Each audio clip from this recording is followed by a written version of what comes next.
Narito na naman tayo para sa isang napaka-sweet at nakakakilig na love story nila Kalingap Edu at Ate Viancy. Tulad mo ay aking makilala at kung ano Para sa pagpapatuloy ng ating love story ay dumayo si Ate Viancy sa ipinapagawang bahay sa kanya. Nakakatuwa nga dahil ang bahay nila ay talagang one of a kind, kaya ngayon naman ay pupuntahan niya ito para malaman kung ano na nga ba ang mga nagbago at progress. Sa kanyang pagpunta doon ay humanga talaga ang buong Kalingap team na naman kay Ate Viancy. Dahil paano ba naman ay sa kanyang pagpunta ay nagbitbit pa siya ng mga kakainin ng mga karpetero. Kahit na hindi naman siya ganun kamay kaya sa buhay, hindi niya nakakalimutan na magbalik talaga para sa ibang tao at tumulong din hanggat kaya niya.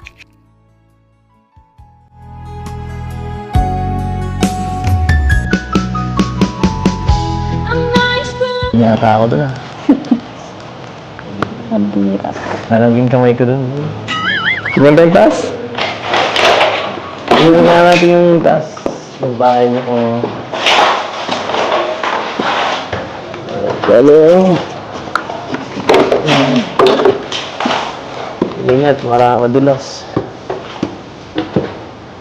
Ay, wow. Wow, grabe oh. Ano to? Kwarto rin pala to. Ano po? Kaya yung kwarto dito. Dalawa eh. Saan mo ilalagay yung mga gamit mong marami? Kadami-dami mong gamit. Puno na yung bahay niyo ng gamit mo. Ang bihira ka. Dapat malaki ang kwarto mo eh. Tapos dito, CR mo. Ha? Ang ganda. Mahal-mahal ka na sponsor mo eh. Ay, ito yata sa'yo kasi mas maganda dito. Bako. Ganda pag umaga po. Maganda dito. Buksan yung buksan. Sigurado. Ano? Sobrang ano dito. Maluwalas ano? Ako, lapit mo na. Baka araw-araw na dito si Doc. Ay. Bongga. Bongga, mayaman ka na. Mayaman ka na. Naabutan mo na agad ako. Mayaman ka. Partida ka ba? Wala ka pang ginagawa. Papatuloy mo ba ako dito sa bahay niyo? Siyempre. Ay, makikilive ako dito. Sa buong history ng pagpapatayo ng bahay ng buong Kalingap team, ang bahay ni Ate Viancy ang pinaka natatangi dahil ito lamang ang nagkaroon ng groundbreaking ceremony, lalong-lalo na at nagkaroon din ito ng ikalawa pang palapag dahil napakarami kasi sa mga sponsors ang sumusuporta sa kanya na gustong magkaroon siya ng malaking bahay. May dami mong gamit. Puno na yung bahay niyo ng gamit mo. Ang bihira ka. Dapat malaki ang kwarto mo eh. Tapos dito, CR mo. Ganda po. Ha? Ang ganda. Mahal-mahal ka na sponsor mo eh. Ay, ito yata sa'yo kasi mas maganda dito. Bako. Ganda pag umaga po. Maganda dito. Buksan yung buksan. Sigurado. Ano?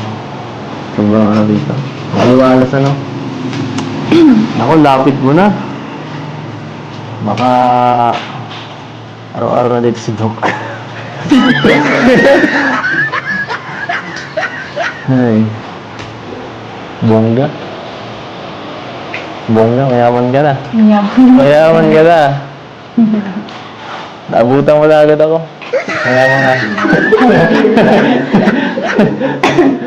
Partida ka ba? Wala ka pang ginagawa. Papatuloy mo ba ako dito sa bahay niyo? Siyempre.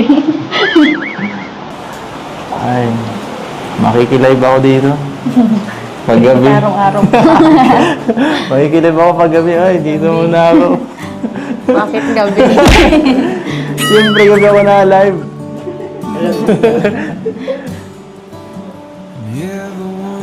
Kaya hindi po ako minsan nakakapanood ay. Anong oras na kayo na-live? Hindi ka nanonood talaga. Hindi. Ay. Ano? Ano masabi mo? Thank you Masaya po. ka na? Thank you sa mga nag-sponsor din po. Tapos kay Kuya Rab, siyempre. At kay Kuya Van. Siyempre, Masaya. side bossing. Kahit saan talaga magpunta ang EDC Love Team, talagang pinapakilig nila ang mga tao sa kanilang paligid. At hindi nila ito naiiwasan dahil nga napakalakas din talaga ng kanilang chemistry. Nakakatuwa dahil ngayon lamang sila nagsamang dalawa na maglibot sa pinapagawang bahay nila Ate Viancy. Tamahal. Ako. Kaya mga... Partida ka pa. Wala ka pang ginagawa. Papatuloy mo ba ako dito sa bahay niyo? Siyempre. Ay, makikilive ako dito. Paggabi. Araw-araw po. Makikilive ako paggabi. Ay, dito muna ako. Bakit gabi? Siyempre, gabi ako na live.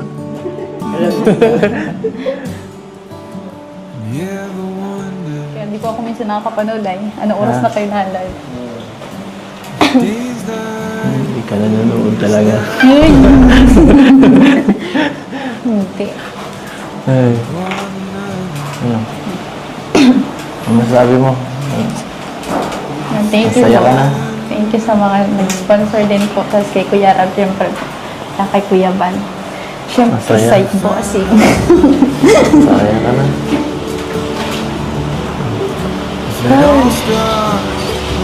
Wala akong maisip na yun. Lagi man po ako masaya. Masaya ka?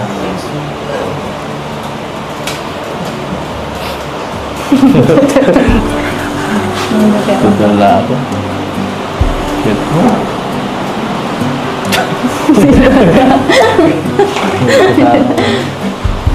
Wala na. Wala.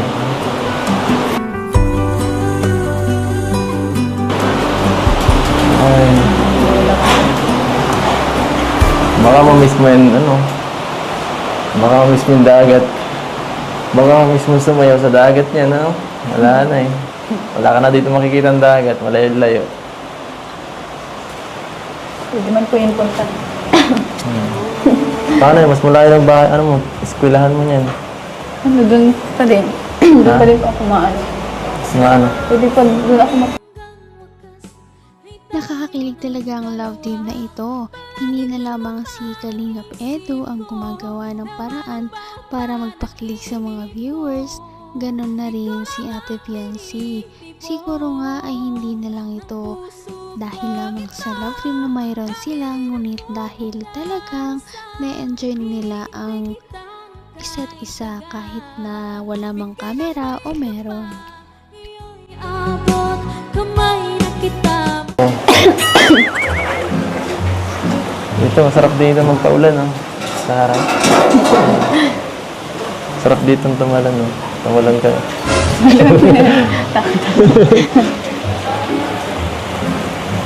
sobrang layo na po sila ate. Malayo.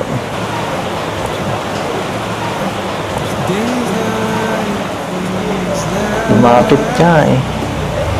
Lumapit na. Sobrang lapit na lang sa kaysa doon sa dati. Dito mo ako tatanawin, halimbawa. Halimbawa, nandiyan ako, dadaan, ano? Tapos, paano mo ko babatiin nun? Pag dumaan ako dyan.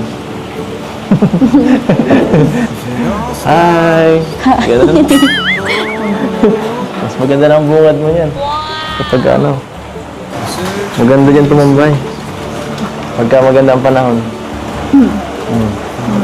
May parang terrace pa sa, ano, sa taas. Napakaganda. Grabe. Walang ganyan sa amin. Nakaingit. Nakaingit. Tapos, kape-kape ka. Invite mo naman ako pag mga ganun, ha? Hindi yung pinapauwi mo ako lagi. Dito po ako. Pinapauwi mo ako lagi. Parang Sumbong mo ako ha?